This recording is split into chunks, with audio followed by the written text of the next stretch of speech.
82% of like drawings that get house designs that put on paper don't get built. Dirty secret of the industry, not just in architecture, but in design in general. The architects and designers, they can get paid and walk away. It's good that that client didn't spend 50 to 100 grand and it would have been too expensive. No screw peers, $150,000 saved. I'm telling you, 90% of the time, if we don't get a job, that project never gets built. They've really struggled to attract builders because they've used the cheapest engineer and the cheapest designer and the cheapest survey, and everything is cheap and it's builders can smell it. Part of the reason why I went into this is because I love making things. I've always spent my whole life making stuff, and I love designing stuff as much as I love making it. But I want to see both. So I want to see the homes and the buildings that we design get made. I want to have the relationships with the builder because I love going out on site, talking to the carpenters, talking to the builder, even talking to the plumber, electrician, all of them, learning things from them. And I don't get that chance to do that if the building project dies. The more money you spend on design, the more drawings you get, the better your job's going to be. The better I can price it, the better I can manage it, the better outcome you're going to get. So if you use a professional, they're going to be able to think about it at so much more depth. They're going to choose all the materials for different reasons. They're going to be able to get the colours just right. So often the interiors let a project down. They're more than the cherry on the cake. They can contribute significantly more than the architecture itself, actually. Yeah. As a builder, one of my number one priorities is making sure that my entire team, including my contractors, go home safely every day to their families. I understand that workplace health and safety can sometimes feel like it's just an overwhelming thing that you just don't have the time, you don't have the money, you don't have the resources to put in place. That's why I recommend HazardCo.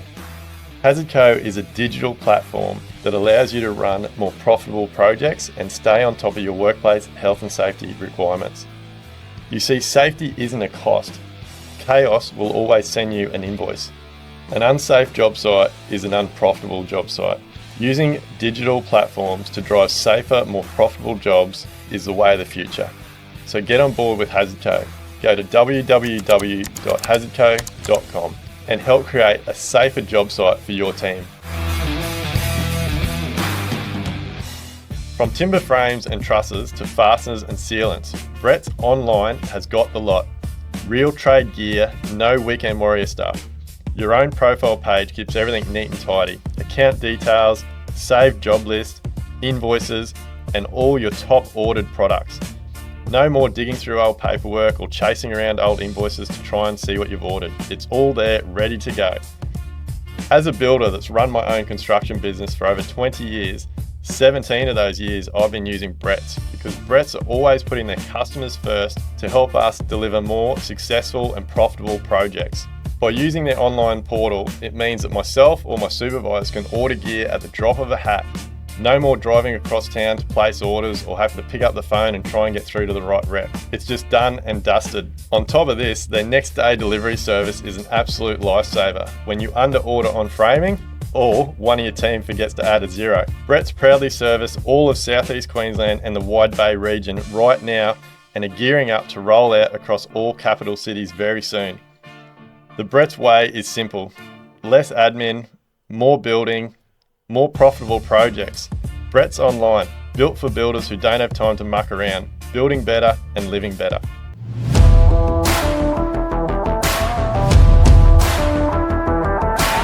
G'day guys, welcome back to another episode of Level Up. We are back in the studio this afternoon for another cracking episode. Look, before we get too far into this episode, I just want to really thank everybody for your support. The messages and all the people that reach out and ask questions is absolutely awesome and I love it. And I love that this podcast is helping me create a new building industry, one where everybody in it thrives, we run great businesses, we make profit. But not only that, probably the most important thing is that all of our clients get the products and the outcomes that they deserve. Yeah, once again, thanks very much for all your follows and likes and all those types of things. Make sure you share this podcast around with as many people as you can so we can continue to grow it, and make sure you hit the like, subscribe buttons and all those types of things. But we will get into today's podcast because it's definitely going to be a cracker. It's been a little while since we've had a building designer on the podcast, and I always love talking about design. I personally believe that I've become a better builder by understanding more of the building design process. And I know this guy that we've got sitting here with me today is going to add a lot of value because he's doing a lot of things aren't quite the norm in the industries. I'll give you a little bit of an intro in it. So today's guest is Scott Bowden from the Gold Coast. He's founder of BYO Floor Plan, so I'm keen to dive into that and find out a bit more about that. But Scott works with his clients from construction industry, licensed builders, and serious owner builders. I'm definitely keen to dive into that one because I'm not a fan of the owner builders. But to develop high-end residential projects from initial ideas right through to stamp plans and building approvals. Over the years, he's become very well known for his collaborative approach, which we're definitely going to dive into more of today. And one of Scott's big passions is that he wants more projects to flow through to get constructed. We all know anyone that follows the stats with the building industry. I actually haven't, no, I don't know if this one's been updated for a few years, but it used to be, up until about 4 or 5 years ago, it used to be that 82% of drawings that get house drawings, house designs that get put on paper don't get built. So let's dive into it, mate, because I'm keen to see where we go today. Yeah, thanks for having us, Duayne. It's a shocking start and a big one that we want to work out because, yeah, everyone wants to build their house, and if it doesn't, people might get paid, but it's not what we want to get It's a shocking stat, mate. Like to think that there, like, I'd hate to imagine the dollar value on that percentage of drawings because it wouldn't. A lot of them wouldn't just be design drawings. That'd be engineering, certification fees, soil tests. Like, there's a lot of costs involved there. Council approvals, town planning, Yeah. and it isn't just the cost in money; it's the cost in time. You know, some of the big projects, 1 or 2 years. New South Wales might have been more at 3 years. People putting into these projects. So we work hard to make sure that the best chance of starting. Yeah, I think the probably the bigger thing, like, yes, cost is a big one, of all those drawings that aren't getting built, but I really feel for the people that lose interest in building because the process has disheartened them so much they end up just walking away and don't build their dream home or renovation and end up buying something. Yeah, and that totally happens. Like, we hear it from builders, just the amount of effort they put into quoting to find out that the expectations were way off. So we're working at aligning those expectations better. Yeah. And just having that collaborative approach where builders can come in earlier so we all know what we're working towards. And it really works. Yeah. Well, let's take a step right back because I always start the podcast off by, like, where did you come from? How did you get in the industry? Give people a little bit of a background on yourself so that they understand where you've come from to be able to do what you do now. Yeah, sure. So I grew up always thinking I was going to be an architect. I was just convinced. I loved it. It was either that or an engineer.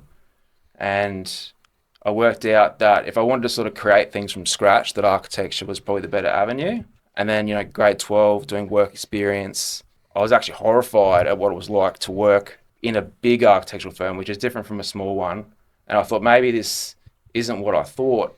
But I still really loved architecture as a discipline and as design. And one of my mentors at the time said, well, you know what? If you're not 100% sure at the moment, why don't you try building design at TAFE? You can still do architecture later, but it'll teach you the design from a different approach. So finishing school, I got into university, like I got accepted, but I actually deferred that and chose to start building design at TAFE. And I actually loved it. It was super practical. We learned real life stuff, like how to measure a house, not just with measuring tapes, but like how to use dumpy levels, how to take running measurements, how to accurately recreate things. We learned about timber framing, bracing. We learned a little bit about design and heaps about drawing, like technical drawing. We were taught by architects and building designers there. So I finished that, and then thinking, I could possibly start out with just that, but it wasn't the greatest time in the industry. It was 2008, 2009 by the time I finished. So, 2009 wasn't a great time for building. So spent a year working full-time at Bunnings warehouse, which was actually super useful. I'd worked there the whole time through uni, through TAFE and school anyway. Spent a year, learned quite a bit of stuff from, the ex-tradies that worked there. The guys used to build trusses before it was Bunnings, under different brands. Learned from ex-brickies, ex-carpenters. But then after a year of doing that, I thought, no, I do want to get back into the design space. I am serious about this. Like, maybe it's a good time to study again, because the industry was still sort of trickling along. It hadn't quite recovered yet from the GFC. The GFC was pretty shit. Yeah, so that was actually a perfect time to start architecture at uni because the Gold Coast, where I lived, was just announcing they were going to open 2 new architecture courses, because before that you'd had to go to Brisbane, and I lived on the Gold Coast. So ended up getting accepted into Bond Uni, did their bachelor's degree in architecture, and I actually really liked architecture that time around.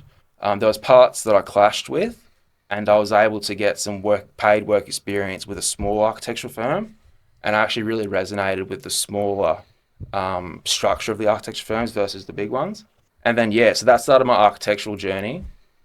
And then from there, I was able to get employment at a small to medium-sized architect. But just throughout that process, just sort of always resonated a bit more with the practical side. I really liked working with the clients that were from the construction industry as opposed to just the regular mum and dad clients. Nothing against them, but I just felt it resonated better with different types. And then, it got to a point where it was time to start my own business. Yeah. So did you didn't complete all the time to get because to be an architect, so you've done all the training, but then to be an architect, you've got to, correct me if I'm wrong, but you've got to spend 4 to 6 years or something working in an architect's office? So to be an architect and to be eligible to apply for registration, you have to do a master's degree on top of your bachelor. So I never did the master's degree. I just always stayed in professional practice. For them to apply for their registration, they have to have 2 years experience in an architectural firm. Yeah, but that's when you apply for your building designer's license. Then you got to have 2 years as well. Yeah. So because there's obviously a difference between building designers and architects, but most of the work we do these days is with building designers. Back in the day, I remember when I was an apprentice, it was either a draftsman, which was not very good, or an architect. Yeah, but I think there seems to be so many incredible building designers out there now. Nothing against architects. I'm not saying there's no good architects, but that there seems to be that gap in the middle now has really been taken up well by building design. Yeah, 100%. So you're right. It did used to be there was the architects, and then in architects' offices they had draftspeople as the worker bees, or that hadn't quite got up to being the architect yet. They were producing the work. Back in the days of drawing and in 2D CAD, the architect wasn't on the tools as such drawing because they were doing more high-level work. And then as 3D CAD came about, a lot more people started designing and producing drawings. So they were sort of doing both things. And the Queensland government and the Victorian government recognised that. And they created 3 levels of building designers. So in both those states, Queensland, Victoria, there's 3 levels of building designers. New South Wales sort of has their own system, which is quite convoluted, so I won't go into it. So in Queensland, what's the 3 levels of building design? I didn't know this. I wasn't aware of this. It's the same. So both states are basically the same. Basically, you've got low rise, which is building houses, building townhouses that are side by side, and then small sort of office buildings and various sort of other things. And then the medium rise building designers, which is probably the most common building designer that has their own business, would be a medium. Yeah. They can design small apartment buildings, so you're stacking different families on top of each other. So you've got different fire codes, different types of construction. And then they can also do some sorts of commercial buildings. And then the open class, open building. So it's similar to our building license. Yeah, because it's all with the QBCC. So they've tried to make it as logical as possible. Yeah. So your open class can do, high rises, casinos, libraries, whatever. Yeah. Yeah, awesome. Obviously, you took the punt and you went in on your own. What's that been like, mate? Yeah, it's been great. I always wanted to do it. It was just a question of when. And about 6 years ago, I started getting serious, thinking about it, planning it. And it was pretty much about 5.5 years ago that I took the plunge. And it was pretty scary to leave the salary. But I had some contacts multiple people where I thought, if I have these amount of people, I can do some freelance work. I'd managed to get my building designer's license. So it was all official from a legal standpoint. It was just a matter of how much work could I get. I had a year's worth of savings to get myself through. So you don't have to take on every single job. You do have some money in the bank. And so after 3 months, I'd sort of gone through the list of calling all the engineers and builders I knew, about a third of the way through. And by that point, the phone just started ringing back. Hey, we spoke the other day. Do you reckon you'd be able to help out with this? Yeah. And before you knew it, this was during the time of COVID. So before you knew it, the government was giving people money. People that knew me were calling me. I was getting referrals. And then sort of a year and a half in, it was just all on. It was great.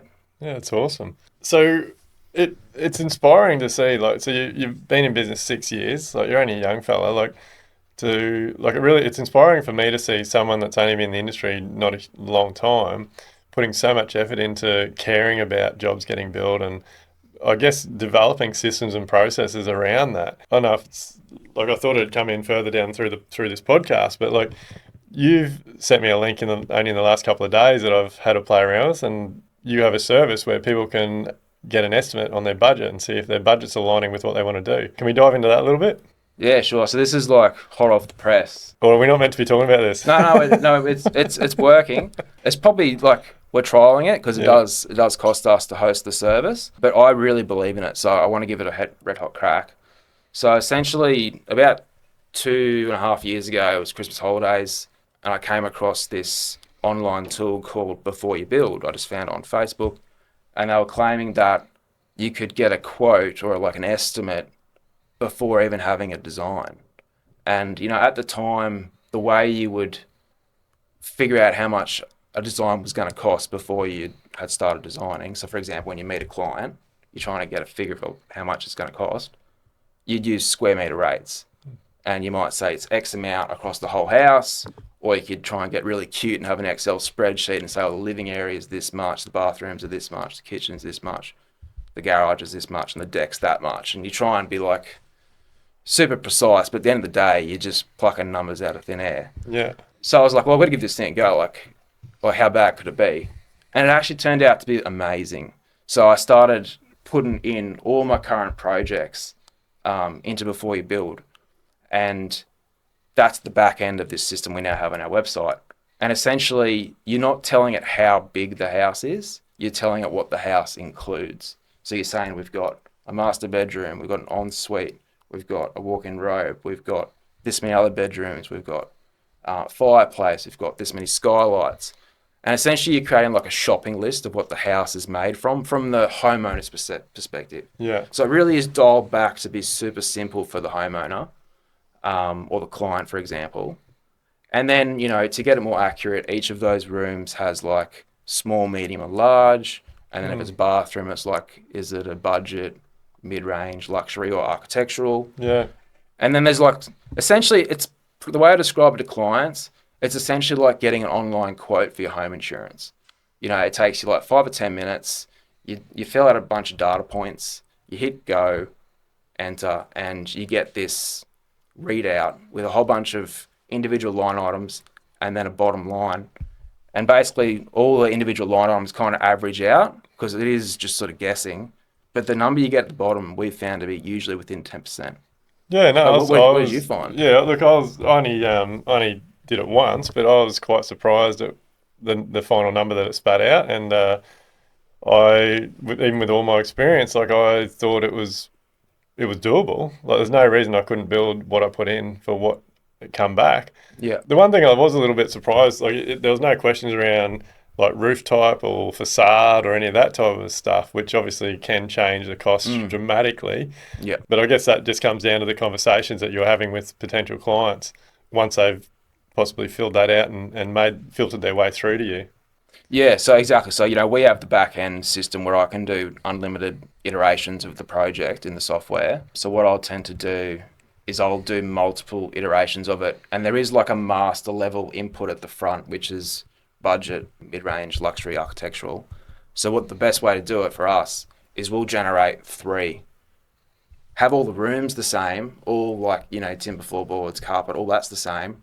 But 3 master commands are different, and that gives us 3 different bottom lines. Yeah, and that's always is a really good, I guess, in your face, like look at for the clients to see. Well, look, if you go bottom of the range, mid range, and high range, like this is how much it can vary. And again, it's still going to change once you get final selections and things. Yeah, but totally. For them to be able to see visually that just by those 3 clicks of a button, the job could vary from 1.1 to 1.4 to 1.8. Like, yeah. I think you're onto something, mate. I think it's a starting point. Like, it's a conversation exactly. start. It is. It's just the start. You know, so if the clients can think, let's say the range is like 1.2 to 1.5. If they're comfortable with investing that much, great. If they're not, we need to figure out what we're going to reduce to get it back to where they want. And if they were thinking about spending more than that, great. We've got the option to use some nice quality products and do nice things with the geometry. So where's the passion come from, mate? To like, how did you learn that there were so many drawings that weren't getting built? I think it was like the dirty secret of the industry, not just in architecture but in design in general. Is that the architects and designers, they can get paid and walk away. They could have done exactly everything to the client's satisfaction, but then the project is like 40 or 50% over budget or something, or maybe double, and it's not savable when it's that far over. And part of the reason why I went into this is because I love making things. Like my poor wife with all the construction stuff at home, but like I've always spent my whole life making stuff, and I love designing stuff as much as I love making it. But I want to see both. So I want to see the homes and the buildings that we design get made. I want to have the relationships with the builder, because I love going out on site, talking to the carpenters, talking to the builder, even talking to the plumber, electrician, all of them, learning things from them. And I don't get that chance to do that if the building project dies. Yeah. It should be part of the training, mate. I've mentioned this in a few podcasts recently. Like, we did an open site on one of our projects earlier in the year, and it absolutely blew my mind how many design and architectural students turned up. Awesome. There was actually more architect and design students showed up than there was builders. And I was like, why are you guys here? And they're like, oh, we follow everything you do on Instagram. Like, we don't get this training in uni. And I'm like, but you're drawing it. Like, how can you not be taught this if you're drawing it? Like, and one of the big things that they were pointing out was like understanding, like they didn't know what to include in section drawings and detailed drawings, because they didn't understand how the flashings were working around windows. And like now we do the cavity batten systems. Like how does that, what's the flow and effect? Yeah. How do we need to change our drawings? What do we need to update? What do we need to include? Yeah, it blows my mind that to be able to draw a building, you don't have to have any sort of practical experience. Yeah, well, see, at university in the Bachelor, for example, you get taught how to think about buildings and how to think about designing them and how to develop a design, but you're not taught how to deliver on that design. Like, that's what you learn in professional practice, how to actually create a building that can be built. So you really, until you're actually working in the industry, you're not delivering the projects. And then at TAFE, they're teaching you how to understand conventional buildings and how to draw conventional buildings. So that's why I was really happy to do both the qualifications, because you sort of blend them together. There's a lot more theory and then business stuff in the master's degree, which is great for the people that have done that. But yeah, essentially you hit your first job, you kind of realize you know nothing compared to the people that have been doing it for 10 years, because every building is a little bit different and there's so many nuances to every project. And it's not until you've worked for 2 or 3 years you start to see the patterns occurring, and so you have this building similar to that one and have this building is totally different, but it's somehow then similar to something else. So yeah, your education, it just goes forever. Like the architects that are 60 and 70 years old, like the wisdom that they would have, I would just love to download that. Same as the builders that are retiring, like the wisdom and knowledge they have, you just want to be able to pinch it. All right, guys, I want to introduce you to a really exciting new product that I believe is going to play a massive role in Australia building healthier homes. As you all know, I am extremely passionate about healthy homes, and I'm doing a lot of research and putting a lot of time and effort into making sure my construction business is leading the way when it comes to building healthy homes here in Australia. We've teamed up with the guys from Hywood Timber. Hywood Timber are pioneering condensation management with their HyFlo ventilated LVL batten system. HyFlo battens give builders a stronger, straighter and smarter way to create a ventilated cavity behind cladding and underneath roofs without compromising on structural performance. While tackling condensation to improve building health and ease of installation, Hywood battens are built to perform. When it comes to dealing with condensation and ventilation, HyFlo battens will help you create continuous ventilated cavities behind all your cladding and underneath your roof sheeting. They reduce condensation risk and support healthier, longer lasting buildings. Hywood Timber battens are also in alignment with the proposed NCC condensation management requirements as well as passive house ventilation requirements. Being an engineered LVL product, they are stronger, straighter, and more dimensionally stable than a solid material such as pine. This helps resist warping, twisting, and shrinkage, ensuring more consistent installs, less prone to splitting than solid timber.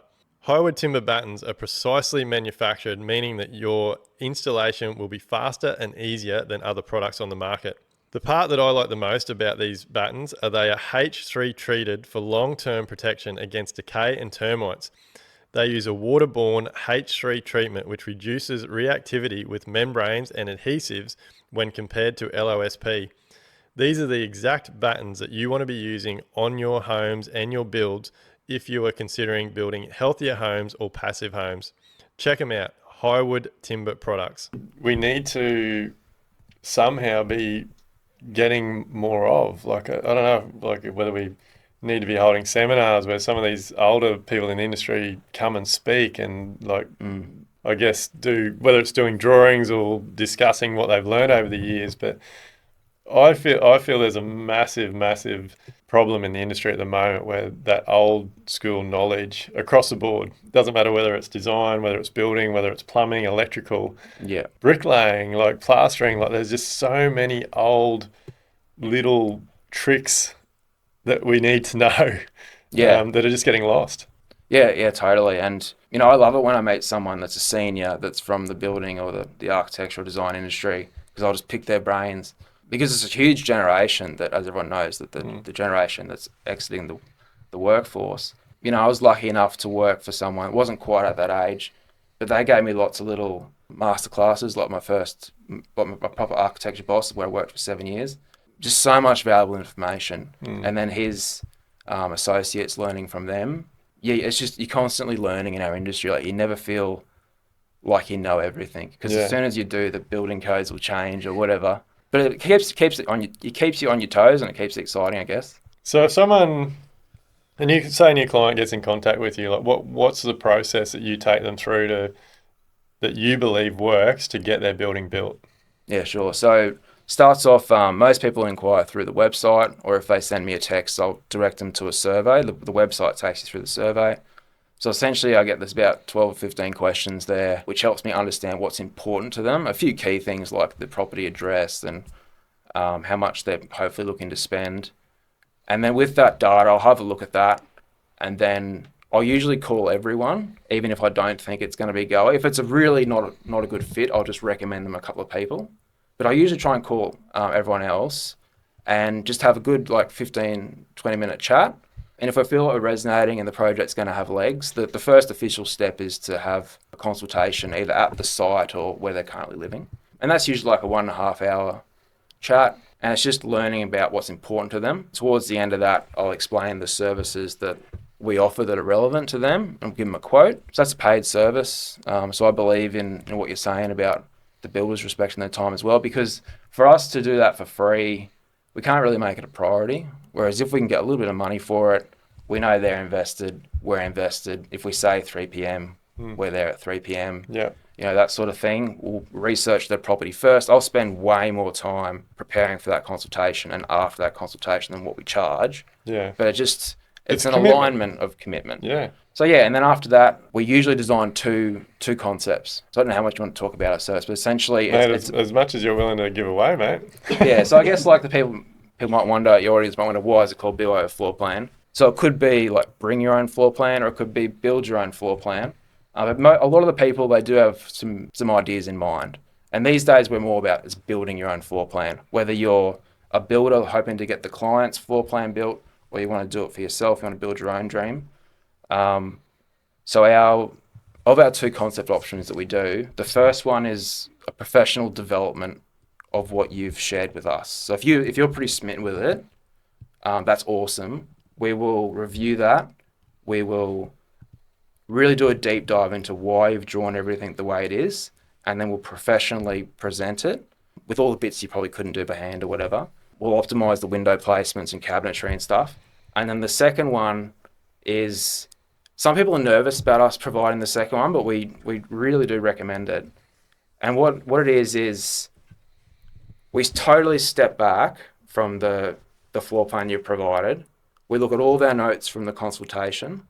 We look at your floor plan. Okay, what are the ingredients that are really important to this client? And then I'll go on a walk or something. Maybe it's a whole another day, and I'll come back and I'll reassemble their design brief. So everything that's important to them, cross-referencing it with all the homes I've done before, all the little learnings and tips I've got from people. I put that into their project, and then we'll have a meeting and we'll present the both. And I love presenting them. You get used to it at uni, presenting your designs. It's pretty nerve-wracking at the start, but essentially the first one's great because their eyes light up because they're seeing all of their ideas like come to fruition. All the things they couldn't quite get to work on their floor plan are now working, and they're like, "Well, this is great," and like you feel good because you've solved, or maybe there's a few things you want to tweak, but essentially they're like 95% happy. And then you get to the second one, and they're just shocked, but in a good way. And you're talking about how, okay, we saw the way you did the kitchen, the butler's pantry. We've actually put it over here because then the kitchen flows with the dining room and the living, and it connects through to your deck. And from that end, you actually get the view here. And then, we'll change the way the guest bedroom was arranged, things like that. And maybe they had like a carport and stuff on one side of the project because that's where the old garage was. We've actually totally repositioned it to this side. And now the whole entrance to the house is opened up. And just the presence from the street's totally different. It doesn't look cramped anymore. And people are just like, this is amazing. Like, this is like everything we want, but it's mixed up in a good way. We never would have thought of this.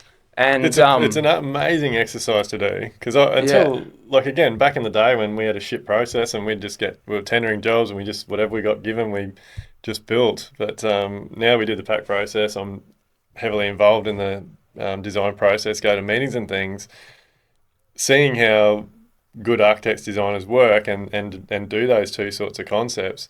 And like I've seen it in real life for Camille and like my wife and I when we do our own projects. And I think one of the biggest differences I've seen is like, it's all good. Like even as a builder, like I scribble shit down all the time and like in my head, I'm thinking, this is awesome. Like this is just what I want. But you guys then take it and obviously take orientation into account and natural lighting into account and soffites and overhangs and window placement. And as you just mentioned, like workflow and like moving from your kitchen to your dining to your entertaining. Like, and I enjoy those meetings as well because you do see the clients light up because they're like, oh shit, I didn't even consider that.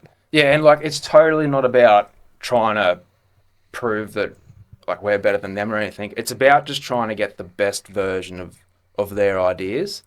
And 90% of the time they go with our design. We might end up shifting something a bit, but most people actually abandon their floor plan.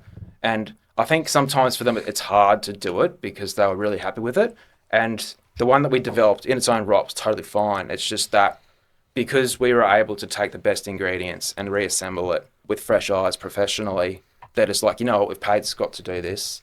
Let's just run with this. Like, this is awesome. It's funny you call it ingredients because I was, Camille and I have got another project for ourselves that we're working on at the moment. It's just early stages at design. And I was talking with the architect yesterday and he was saying, oh, look, we're trying to get all the ingredients in that you wanted, but if we don't put them in the correct order, it won't rise. And I'm like, mate, that just makes complete sense. Like, it's no different to baking a cake. If you miss an ingredient out or you don't put them in the right order, then you're going to end up with a shitty cake. Yeah, no, totally. I enjoy cooking and I often use food analogies with people if I know they like cooking because there is similarities in the creative and the ingredients and stuff. But it just makes sense. Yeah. Like when you use those analogies, like it makes 100%. This is one of those things that you don't know what you don't know. Like people that don't understand design or they've never been involved in the pre-construction stage and had different examples. A good example of this, and I'm definitely not, well, I probably am bagging project build, like volume builders out a little bit.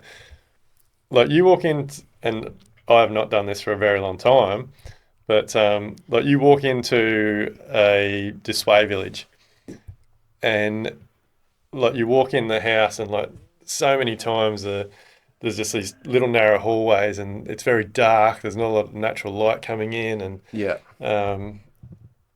that I feel like that is one of the biggest difference between a volume built house and a custom design house. So a volume built house, you might have a dozen floor plans to choose from, and you just pick it up and you go and stick it on your block of land. Yeah. Whereas you guys everything is individual. Like, you have assessed the block of land, you've assessed the neighbouring properties, the access, and everything is designed to suit that site.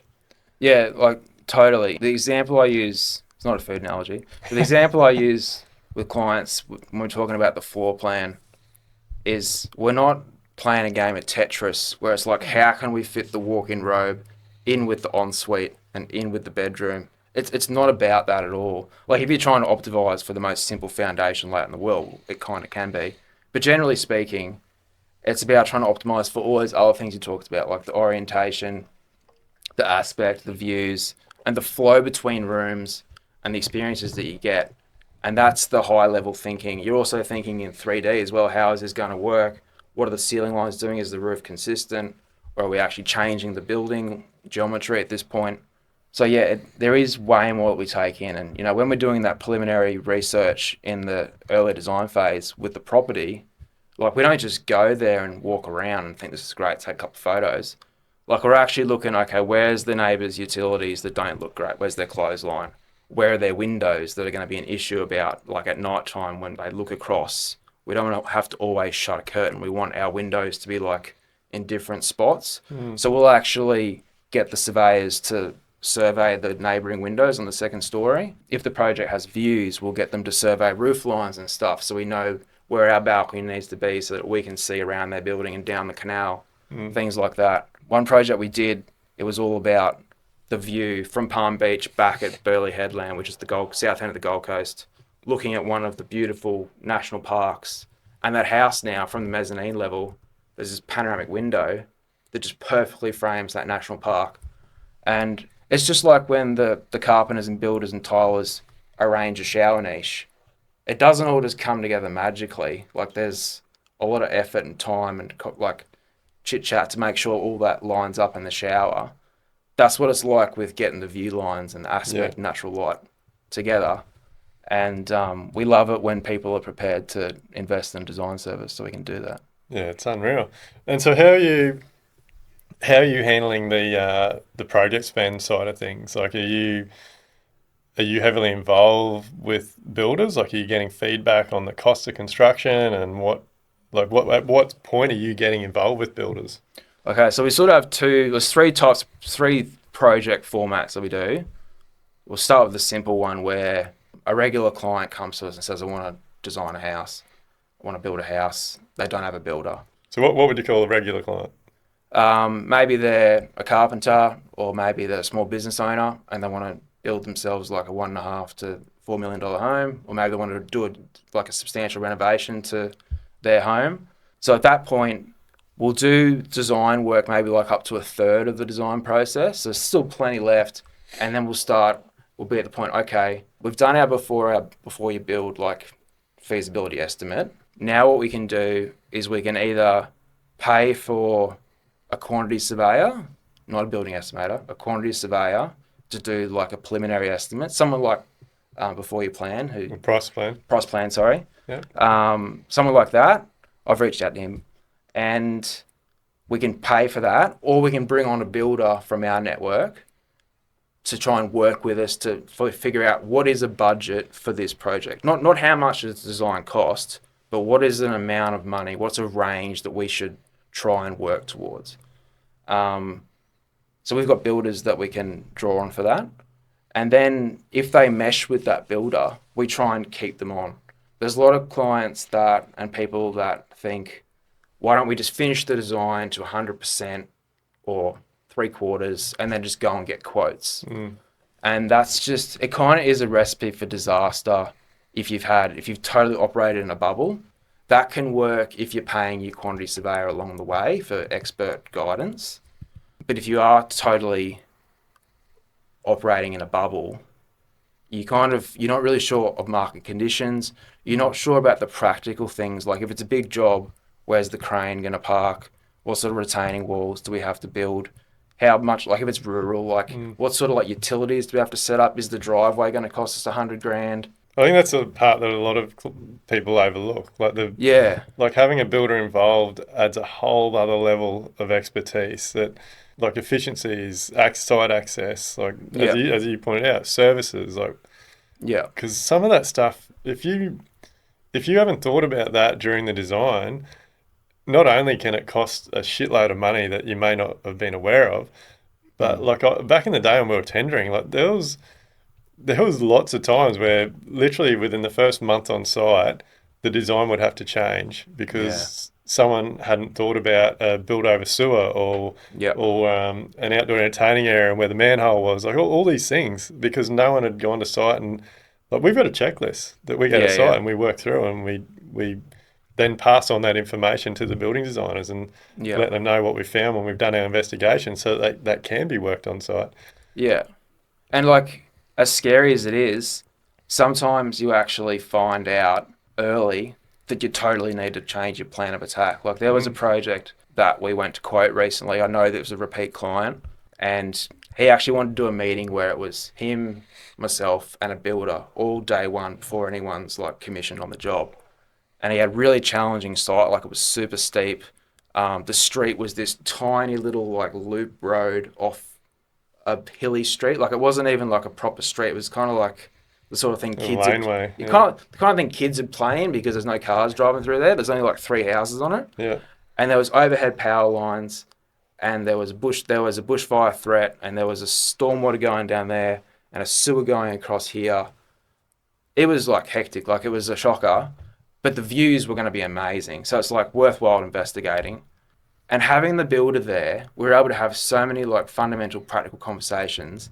And Mm. it's pretty much identified that if we were going to build this house, we needed to build the front of the house strong enough for a crane to park on top of so we could build the rest of the house. Mm.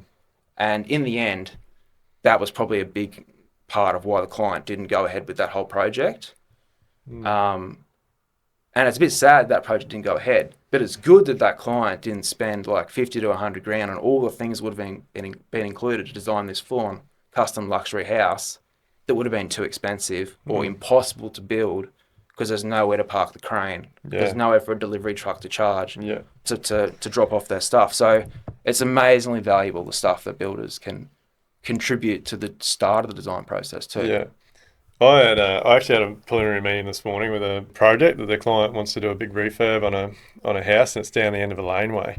It was funny because I was literally 20 minutes away from the meeting this morning and he sent me a text because it's got garage down on the lower street and then it's Yeah. got access on a street above because it's a steep site. And I've always just gone, the other couple of meetings we've had, I've gone to the bottom street. But he's texted me this morning and said, "Oh, we'll be meeting up the front. Come to such and such. Reverse down because it's hard to back out." Yeah.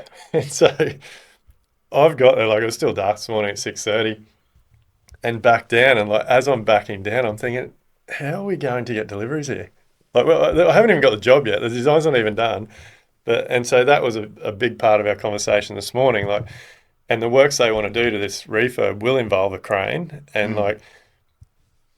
like there's literally like five driveways coming into the end of this laneway. So I'm like, we're gonna need traffic control. We're gonna have to coordinate all the neighbours. Like Yeah. there's a lot of it might not sound like it, but there's a lot of cost in that. Yeah. Yeah. And this guy's like, oh shivers, I just drive my garage every day. Like I've never even thought about that. I was like, well, Yeah. do you know some of the stuff you're talking about doing here, we're going to need a semi-trailer. Like we put a semi-trailer in this laneway, it's basically blocking 9 of your neighbours. Like how are your neighbours going to go with that? Oh yeah, no, I don't get on with 3 of them. Like Yeah. so it starts all these conversations, but that's the sort of stuff that people that don't build a team to have a pre-construction process miss out on. Yeah, totally. And like, it's just mission critical for access. So, you might be thinking, okay, I've got a raised house and there's a whole section under my house I could do like a build in under. I do like a granny fire rumpus room or something in under there. And you plug it into ChatGPT, how much it's going to cost. You kind of have to almost ignore all that Yeah, because ChatGPT doesn't know that everything's going to have to be manually carried down the side of your house, and there's going to be all these costs that have nothing to do with regular building costs. It's all about just access and job management. And that's why whenever the job is a bit challenging, we would just try and get either an engineer or a builder out straight away so we know the mission critical stuff. And then another example is we do a lot of canal homes on the Gold Coast or river homes, and they're sort of notorious for having soil that isn't great for foundations. So the cost-effective approach in terms of spending money less up front is to just go and get yourself like a $500 or $600 soil test, or maybe you spend a little bit more and maybe spend like $1,100 on a geotech. But we'll actually use a specific geotech that has a really good reputation on the Gold Coast, that has a longer equipment, and they know what they're doing. And the times we've used them, we've actually been able to avoid screw piers, which, for example, might cost like 100 or 150 grand extra on a job. So there was a job that we had where the block of land was bought with a design, with a soil test, or with a geotechnical report, actually. And that whole design was scrapped. We had a brand new design. But the client could have totally legally used the geotech report. But the engineer said, we're going to have screw piers. So we commissioned our geotechnical consultant, go out, no screw piers, $150,000 saved, which we can then put into the nice things of the house or save the money. So having the right team to do those checks first is just and the right experience, like the right team, right experience, the right knowledge. You've got to, whatever build you're thinking about building, like you've got to create a team that has done that work before.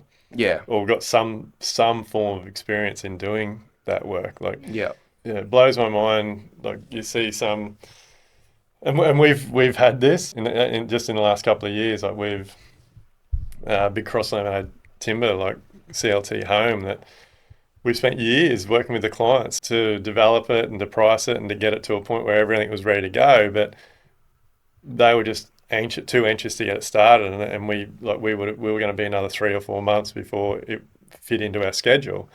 I find this so hard to believe, but they literally ended up giving the job to it was in a rural location, but literally ended up giving the job to a steel shed builder.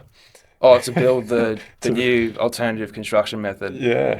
And I never, like, it is what it is. Clients choose to do things like that. And it's funny, actually, we're going out on the weekend to near where this house has been getting built, and I'm going to go and drive past and have a look at it. But I know that a shed builder would not have been able to do the job the way that we could have done the job. But for people that haven't built a lot before or don't have the experience, like I guess it is hard for them sometimes to understand the difference.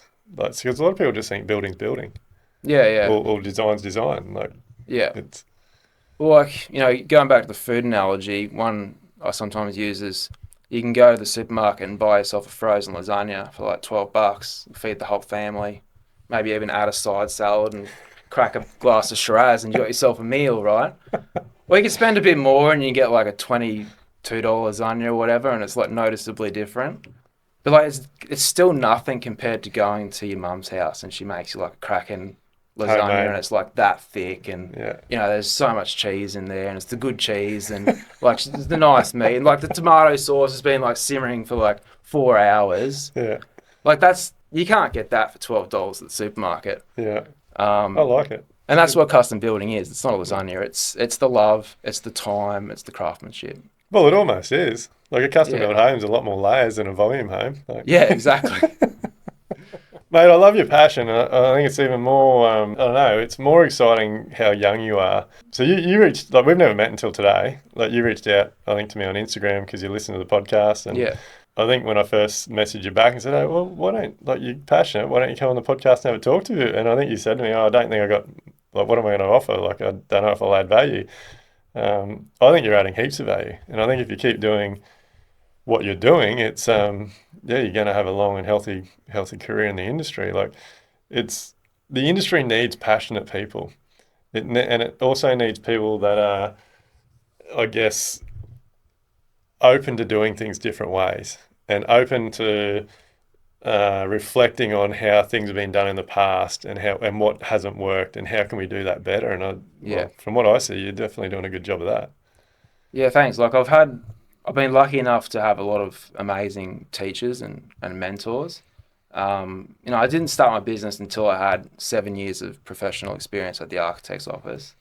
There's some people that start early in that because you can legally start earlier than that. But I think at a certain point, you just got to back yourself. And I think the key is like you can't know everything. I certainly don't know everything, and I don't pretend to. But if you have a network of people that you can trust that do have the experience across the whole network, you can always find the answer. Yeah. Yeah, and I'm lucky that I've got engineers, builders, and a whole range of professional consultants, whether it's a bushfire consultant or a performance solution consultant, that we can figure out what we need to do to fill in those gaps. Yeah.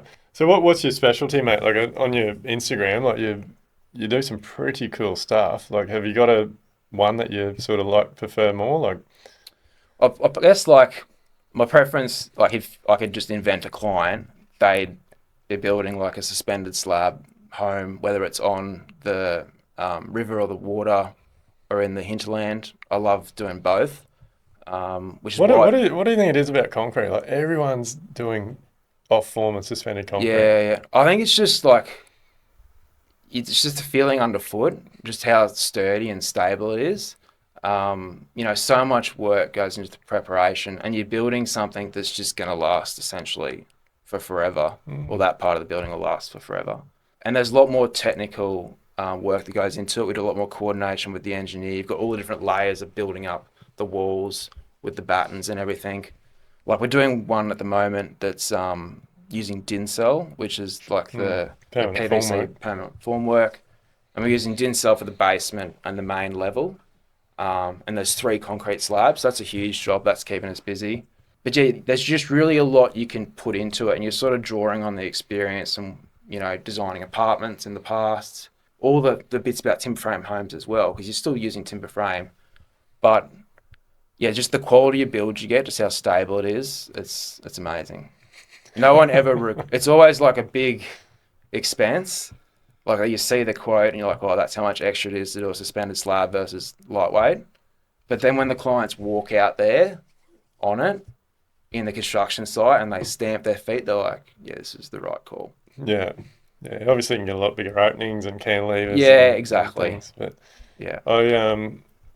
Look, I do see a lot of good things happening in that space. I love concrete. I love what you can do with it. I love the cantilevers and the big spaces. I am very conscious of just how bad it is for the environment with everything that goes into making it. It's good to see there's a few people, especially down in Melbourne now, that are working towards the green concrete, using recycled plastics and things to make it. I'm really keen to see where they end up with that. Like, yeah. Have you seen those guys? Like, I think Oscar and like I know one of the mentors that we've had do some stuff with Live Like Build, Michael Mojo. Like, I know he's an investor in that, so yeah, I'm really keen to see where that goes because, yeah, like I said, I like what you can do with concrete. I think we need to come up with a better way of actually making the concrete. Yeah, I think there's concretes out there that are better for the environment, that have more recycled materials. Maybe they just take a little bit longer to cure. And also the house doesn't have to be huge too. Like you could just invest in the quality of it. And if you design it in a way where the winter sunlight is actually landing on the concrete slab through the windows, it can sort of like warm up in a good way. And then it's summer, you just have to make sure that the sunlight's not warming up the floor because that's too much. So yeah, there's definitely the times and places to use it. But yeah, just the spans, and you can be very selective. Like there was one project we did where we considered just using it at the back of the house to get like an 8.5 metre opening that you just couldn't have got with like LVLs and lamb beams and stuff. Yeah. So what's some issues, mate, you've seen? Like, this will be a 2-part question. Like one with business, one with clients. But what's some common issues or mistakes that you, I guess, you get from client side of things? I guess the biggest one is the jobs that we don't get is the people that think we're charging an astronomical amount of money because they've heard that you can get a design for $10,000 or $5,000 or something. And like we're the first port of call usually if they haven't spoken to a builder. We're the first person that's going to give them a quote. And let's say they've managed to find someone to design their multi-million-dollar house for 10 grand. Then they find out pretty quick that they're spending like $25,000 in other professionals to legitimize that $10,000 design. So by the time they're going to spend more money on their like surveyor, soil test, and engineer, which is all supplementary to the main design, than what they've actually invested in the design. And it kind of just, I think they realise in the end, the design was done so quick that we're now missing out. And there are some designers that can do a great job for less, I'm sure. Maybe they're starting their businesses and whatever. But essentially, A lot of people don't understand their worth, mate. yeah, exactly. So the That whole too. industry has this race to the bottom. So Yeah, there's a couple of architects, designers that I've had conversations about this, and I've said, you got to put your price up. You're too cheap. yeah. But like, what really not upsets me, but I just feel disappointed for these people is like, because I'll follow up, right? Like most business people will follow up. And I can also see online with the council database who's getting approvals and who's not. And I'm telling you, 90% of the time, if we don't get a job, that project never gets built. So it's actually worse than that statistic you said at the start of the pod.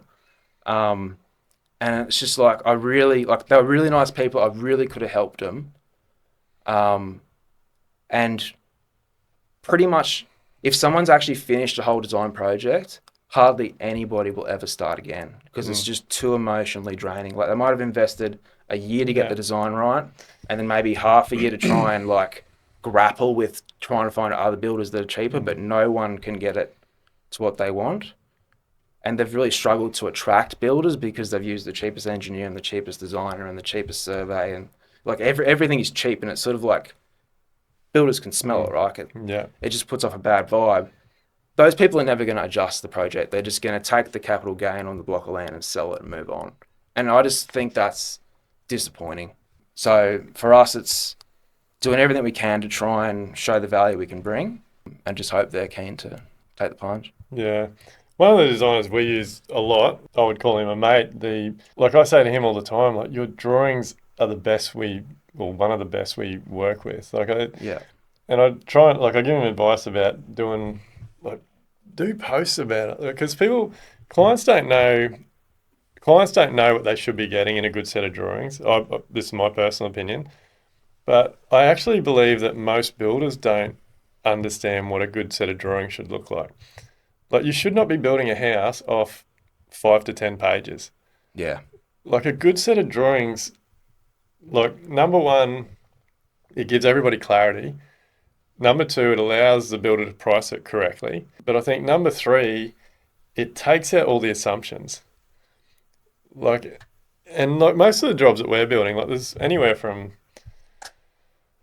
I would say at a minimum 40 to 50 pages and even as high as 100, 150 on some jobs. And that's just plans. I'm not talking about specifications and those types of things, but it just creates, not only does it allow us to price it more accurately, it allows us to set expectations with the client. It allows the client to know, everyone to be very clear about what's going on and what we're meant to do. Personally, I believe as a builder, it allows me to run a better business. Because I don't have my supervisor's not asking as many questions. Like everyone knows they can get the information off the drawings. Yeah. Like I'm not on the phone all the time having to, what's the rebate for the sliding door? Oh, are the windows getting rebated? Oh, we're doing niches in the showers. Oh, what height's the tiling on the walls? And so I feel like there's a lot of builders out there that, and look, I'll put my hand up. I was definitely one back in the day that if I occasionally knew what the clients were spending on drawings, I'd you don't need to do that. Like just get the basic drawings. The cabinet making can knock up the joinery drawings. Whereas now, like I preach for you guys. Like I'm like, seriously, like the more money you spend on design, the more drawings you get, the better your job's going to be. The better I can price it, the better I can manage it, the better outcome you're going to get. And I think the other big thing with the drawings, how it's helped my business, is the clarity around what everyone's getting. Like when your sets of drawings have an elevation for every wall in a bathroom, there's no uncomfortable conversations with the client, because it's all refers to the drawings. I know that wall's half height tile, these walls are full height tiles. I know exactly what we're doing, and we can turn to a drawing, we can have a conversation about it. Yeah. It's not like a floor plan with no elevations of a wet area and the builder's allowed a certain square meters of tiles and then their client's got the shits on site because they thought they were getting full height tiling, but the builder's only allowed to do a skirting tile in the shower. Yeah, and that's just like a line item on some A4 written document is to discover the tiling. Yeah. Yeah, totally. Like, what you legally need to get an approval, it is like 5 pages. It's rubbish, mate. And then a couple of notes at the front if Yeah. the person wants to cover their ass with Well, you like can standards and pretty stuff. much get away with a site plan, a floor plan, and elevations, Yeah. and a roof plan. Well, like you don't even need to do a roof plan. You can just like dash on the shape of the roof, and like the section, you can skip the section unless the certifier needs clarity on something. And it's like a short story version of the whole novel, except that You got some good analogies, mate. but the difference is That's your marketing. You need to do an Instagram post on that. like the difference is like a great short story has been passed down through generations or written by an amazing author that took ages to write it. But if the short story of the home has been whipped up in 1 week, it couldn't possibly have included the considerations that go into like the 50 to 100 pages you're going to get from a full service. Yeah. And the drawings are always a starting point too. So like when you're in the preliminary phase, like 3/4 the way through the design, and you've got those first cut of elevations of your bathroom, you can sit down with your builder and talk about how you're going to do the mirror cabinet. Yeah. Because the mirror cabinet's going to have PowerPoints in it, so you can charge your toothbrush. Yeah. And, there's a certain tap the client wants. It's actually quite tall.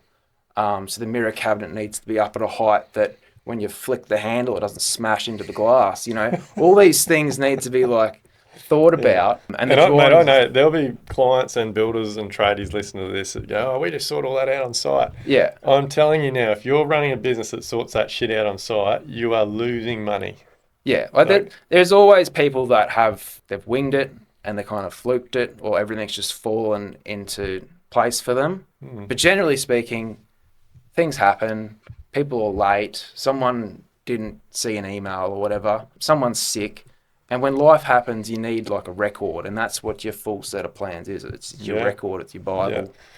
Yeah. And look, obviously, like kitchens, bathrooms, wet areas, like they're like you don't need an elevation for every wall in a house, but if it's got something special on it, like bench seating or screening or something, then it should have a page for that. But it flows onto the trades as well. Like, and look, I personally think that we all should be pushing clients to spend more money on their drawings. Like even the electrician, for example, like we still do walkthroughs on all of our jobs. Like that's just our standard, and that's so we can walk through, we can all look at the drawings, and we can make sure that the client understands what's shown on the elevation is like the light switches will be there, the feature lighting will be there, the pendant will be over there. Like, but if we didn't have those full detailed drawings, like those meetings run really efficiently. If we didn't have those detailed drawings, we would literally be standing in every room and the client would be like, what's going on? Like there's too many decisions to be made. Like I just thought it was going there. Like Like I totally vouch for doing that walkthrough with the electrician,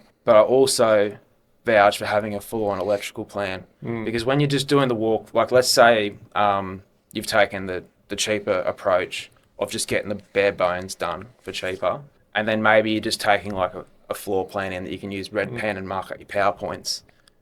Are you going to remember the PowerPoint for the Christmas tree? Or every single, like 1st of December, you're going to get out the extension lead that you know is long enough to reach from here all the way around the room, tucked under the rug for the Christmas tree. Like just tiny little things, they all add up. And setting out your lighting, are the lights just going to be on an even grid because it looks neat? Or are they going to be purposeful so certain areas are lit and certain areas that don't need to be lit, like where a TV is, are a bit dimmer? And is a wall that is going to have artwork, is it going to have like wall lights, or is there going to be feature posts that are going to have up lighting so you can see the timber grain? Is the ceiling you've spent all the money on going to be uplit so you can actually see the pattern or the timber grain you put in the ceiling, or are you just going to have downlights in your plywood? All that, basically, my old boss used to explain it. Every line on a page means something, and everything on a page is a decision. So what the drawings do is it's like thinking out loud. You're putting those decisions, and there might be questions too. Like a lot of our drawings have like blue lines and blue font, which means it's like a suggestion as opposed to like a committed design. So you put that on paper, and then you can sit down and go through it. And you can review the things that are questions, and you can be happy with the things that are decided. What would one of them be? So it might be like a heating, like an outdoor heater, or it might be you don't need a ceiling fan in this room, but we actually think you'd really benefit from it, or this particular wall is actually an awesome space to have a niche. Is there a particular artwork that you want to like build in? How then we had to we'll have a discussion. How big is the artwork? Whereas if we didn't put that on there, there'd just be no niche for the artwork at the end of the hallway or whatever. Yeah. Yeah, no, look, drawings, there is so much value in having detailed drawings and just covering off on everything. Even back in the day, like I remember I would never, like if the architect or designer had a interiors package, I'd sort of say to the client, oh, look, it's up to you, like don't, but now it should be a compulsory item, like, because I've just seen how much not only time it saves us on site, but again it's about clarity, like the client knowing what they're getting, us knowing what we're pricing, and everybody being on the same page. The interior is it's an interesting one because the interior service costs more than designing just the general building, and the interiors you don't legally need it. You know, you can either make it up as you go, or the builder can help, or maybe there's someone in your family that has like an eye for taste and stuff, they can help. But when you don't get it done professionally, you can't have that thinking out loud, and you can't have it suggested. And the reason why interiors is so important is it's the part that you experience for like 90% of the time that you're there. You're inside the building. So if you use a professional, they're going to be able to think about it at so much more depth. They're going to choose all the materials for different reasons, whether it's durability or the tactile nature of it. They're going to be able to get the colours just right. Like so often the interiors let a project down when really like they're more than the cherry on the cake. Like they can contribute significantly more than the architecture itself, actually. Yeah. I agree 100%, mate. We've done some incredible jobs that have had the full package, and it just... I'm a big believer that when a house is consistent from the front gate to the back fence, it adds enormous value. Yeah. When every single element of the project's been considered. Yeah. Like where you enter, where you exit, how the landscaping interacts with the building, how the interiors interact with the building. Yeah, just it does seem like a huge upfront initial cost. Yeah. But it is so worth it. Yeah, and like the interiors can... Like if you've got the budget for it, it can be really sophisticated in that, like you said, from the front to the back, it all works. But the next level up with interiors is it doesn't all match. It's that it's all cohesive as like a family of like flavors, or they're all they're all complementary. I guess kind of like we'll be on to dessert soon, I think. Yeah, but essentially like the bathrooms, for example, they don't all have exactly the same tile and exactly the same top and exactly the same mixer. Maybe the mixer's consistent and maybe the stones are consistent, but the shapes of the tiles and the patterns of the tiles is different. Yeah. And maybe some bathrooms have different accent tiles to other, but it's all got a theme. Yeah. And the style's consistent through, like, and like that's more expensive because it's more decisions and there's more in the schedule. But if you've got the budget for it, like that can just be another layer of sophistication and design. But even if you don't do that, even if it's just about having something that all marries in, and you can just be happy with it, because once the tiles go down, it's very expensive to pull them up. It's interesting you say that the interiors are just as much or more work than the design, like the house design. I never really thought about it, but I guess there is. Yeah, it can be like double, triple, quadruple, 5 times. Like you're considering every single wall, like every single tile, like fixture. If your interior design is cheaper than the design you're building, that should ring a bell that something's not right. Something's getting missed. Well, there you go. Hot tip. And so, well, that's the client side of it. But what about business? Like, because this podcast is about helping people run better businesses. Like, what's some of the, I guess, the pain points you've had in the early days of business, and how have you overcome them? I guess on the early days, it's managing that consistent cash flow. When you're first starting out, most people are pretty nervous to charge up front, which is kind of the standard in the design world, is to get payment up front, because if it's not like delivering a physical trade where they can see you pushing a wheelbarrow, they can see you getting there at 7 o'clock and packing up every day. Whereas in the design world, they'll meet you a couple of times, you'll deliver the service, So the wrong sort of people might just feel like not paying, or forget to pay. So when you're starting out and you don't have the guts to charge up front, you get these huge periods of time where there's no money coming in. So just ironing that out. But eventually you figure out, no, I should charge up front. It's a form of commitment. I've got things I need to spend money. I've got to pay my graphics guy. I've got to pay my interior designer. And if I've got draftspeople working on it that I oversee, I've got to free up their time. I've got to commit to them. So that was a big one, is learning to either charge half up front or most up front. And now the structure we have is the service is in phases, and each phase is up front. So you're never paying the whole lot at once, but you're paying the phase up front. And that became especially important when we got really busy, just booked. Because if you've got people that aren't paying, you can't be prioritizing their work over someone that's keen as mustard, that's like, please take my money, like, this is really important to me. So that was good. And like, I wish that builders could enforce that. And I know the QBCC and other states have limitations on what you can charge up front. And we definitely help builders. It's not about charging up front, it's just about understanding your draws and your cash flow and standing your ground on that. But like, what gave you the confidence to be able to do that? Because a lot of people, that's what holds them back, is I guess they don't, number one, they don't believe in themselves, but I think the most important one is they don't value themselves. Well, see, like, I'd been working at the Architects for 7 years, and because it was a medium-sized established firm, their approach was you just charge monthly progress payments or at the end of a milestone. But they were like a fully established business with a premises and everything. So having that's a terrible way to run a business. Yeah, like having written their quotes for multiple years, I just went into it thinking that's just what you do. And then I found out that that's just not what you do. Because you just start, But then, I'm a member of the Building Designers Association, which is like a organisation for our trade, essentially. And you speak with the other people in the industry and you work out, okay, you're doing that, that makes total sense, I should do it too. And then you figure out, okay, if you're charging this much for that sort of project, that means I can charge this sort of much as well. So becoming a member in your organisation was a big one. It was super helpful.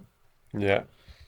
I think and then trusting your accountant too in terms of business. Like, I guess, like you can trust your designer or your architect for more than just design in terms of assembling your project team. I very much trust my accountant. Even to the point when I was thinking about buying a home, I thought I should get a mortgage broker. I'm not going to Google mortgage brokers. I called my accountant. I'm like, David, who should I use for a mortgage broker? He says, you should use Bowden & Co. They're amazing. So just build your circle. So accountant's been super, super helpful in getting the business set up and just thinking about money and outgoings and expenses. And like at the start you sort of subscribe to everything. You think you need like all these online tools, and then you're sort of looking at your monthly transaction. You're like, there's all this money coming out. I didn't even use that app like for the past 3 months. I should probably cancel it. So you got to constantly stay on top of that. But it's always a challenge. You can never sort of take your finger off the pulse, can you? Never, mate. Every day's a school day. Like, just got to keep learning and talk, like doing what we're doing now. Have conversations like you. I've definitely picked up a couple of things from our conversation today that I'll think more about. And again, it's the whole reason I'm doing this podcast. Like, just promoting conversation within the building industry. Everyone learning more about what other people do. And if I take a little bit from you and a little bit from Shane, a little bit from someone else, like we just all keep benefiting. So like what you do might not suit someone else 100%, but if you've said one sentence today that resonated with someone that they can take away and implement, that'll improve their business or their life, then we've done our job. So to me it's all about just having these conversations and sharing. Mate, I really appreciate you coming on today and traveling up from the Goldie and telling your story. And thanks for having us. I hope you keep kicking goals, mate. Where can people find you and follow you and all that sort of stuff? So at BYO Floor Plan on Instagram, and then the website byoFloorplan.com.au. I'm the lead designer there, so if you end up working with us, it'll always be me. you speak with, you'll never get allocated to someone else. So it just helps the communication, but Not yet. Not until you. not yet. At the moment, I can keep it this size. Yeah. Yeah. But yeah, so look me up. Happy to help out. And even if you've just got just general questions, like if you're thinking, oh, can I add a granny flat and you're in a different area than me, I can just give you a few pointers if you're interested. Yeah. Put you in touch with someone that I might know. Awesome, mate. And what's level up mean to you? Oh, I think just constantly improving. Like, how can you make it better? Yeah. What's the next thing you want to do? So I think if you're happy to plateau, it's business probably isn't for you. I think it's always, yeah. Get comfortable, get being uncomfortable. Yeah. No, mate, as I said, appreciate your time today. Guys, go and check out Scott's Instagram and stuff. He's doing cracking designs, and I hope you've got a lot out of today. I definitely have. But as always, like, share, subscribe. Make sure you press those little like buttons because that'll help us get our ratings up on Spotify and Buzzsprout and YouTube and all those places where we promote the podcast. As always, if you've got any questions, make sure you reach out. If you would like to come on this podcast and share your story, make sure you flick us an email. Yeah, look forward to seeing you on the next one. Cheers, guys.